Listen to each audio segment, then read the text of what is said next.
When you're standing in front of a shelf full of pre-built gaming rigs, the first thing that creeps in is doubt: will this actually run the games I love at the settings I want? Will I end up paying for something I can't upgrade later? And what if the cooling is just noise on a bad day? Those are the exact questions I tried to answer before pressing record, because a lot of people end up buying a machine that either underdelivers or leaves money on the table. Link is in the description if you want to check the product details on Amazon. In this review, I'll walk through how the Skytech Shadow Gaming PC feels in a real-world setup, where its value really shows up, and who should walk away before hitting checkout. Let's start with the day-to-day experience. I set the Shadow up on a modest desk in a small office, plugged it into a 27-inch 144Hz monitor, and ran a mix of titles that most gamers have on their rotation. Fortnite at max frame rate, Elden Ring at high-medium settings, and Cyberpunk 2077 with ray tracing turned off but DLSS on. The system booted into Windows 11 in under a minute, no extra bloatware asking for permission, which is a relief after dealing with pre-built rigs that try to sell you extra software right after startup. In Fortnite I was consistently above 140 frames per second, and the mouse felt buttery smooth. The RTX 5060 Ti handled that title without any strain. When I switched to Elden Ring the frame rate settled around 7080 frames per second at 1440p with high settings smooth enough that I didn't notice any stutter, even during the more chaotic boss fights.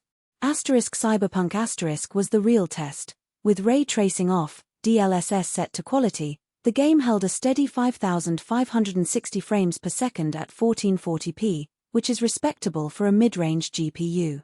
In other words, the machine lives up to the promise of high-performance gaming for the mainstream 1080p and 1440p audience. One of the biggest concerns with pre-built PCs is heat and noise. Skytech equipped the Shadow with a 360mm AIO liquid cooler that looks flashy with its ARGB ring, but the real question is how it behaves under load.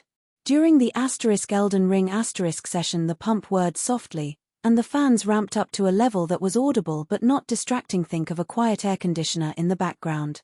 I ran a stress test on the CPU for 10 minutes, and the temperature hovered in the low 70 SC, which is well within safe limits for an 8-core 9700X. The AIO does its job without turning the room into a mechanical zoo, which is a practical win for anyone who games in a shared space or streams with a microphone nearby. Now, let's talk about storage and memory. The 1TB NVMe SSD slotted into the motherboard instantly made loading times feel instantaneous. Fortnite launched in under a second, and Elden Ring loaded new areas in a fraction of the time you'd expect from a traditional SATA drive. The 32GB of DDR5 RAM running at 5600 MHz gave me more headroom than I needed for gaming, but it showed its benefit when I opened a couple of demanding streaming tools alongside the game.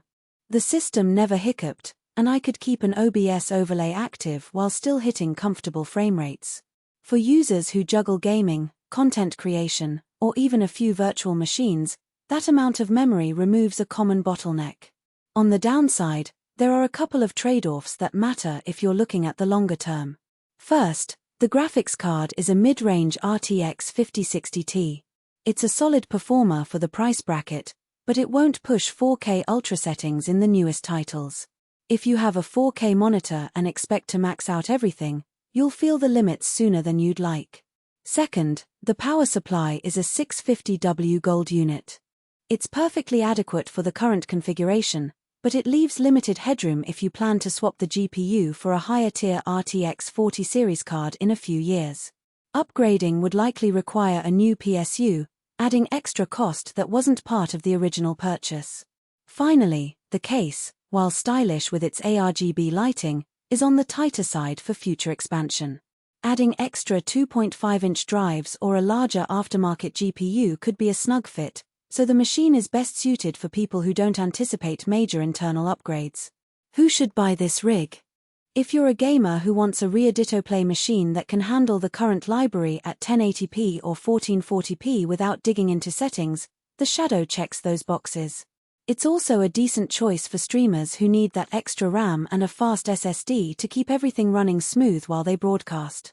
The built-in Wi-Fi AC means you don't have to hunt for a separate dongle if your PC sits far from the router, and the clean Windows install saves you from wrestling with pre-installed junkware. Basically, anyone who values convenience, decent performance, and a quiet operation will find the Shadow a worthwhile purchase. Who should walk away? If you're an enthusiast who wants to build a PC piece by piece, or you're targeting 4K ultra-high graphics now, this isn't the machine.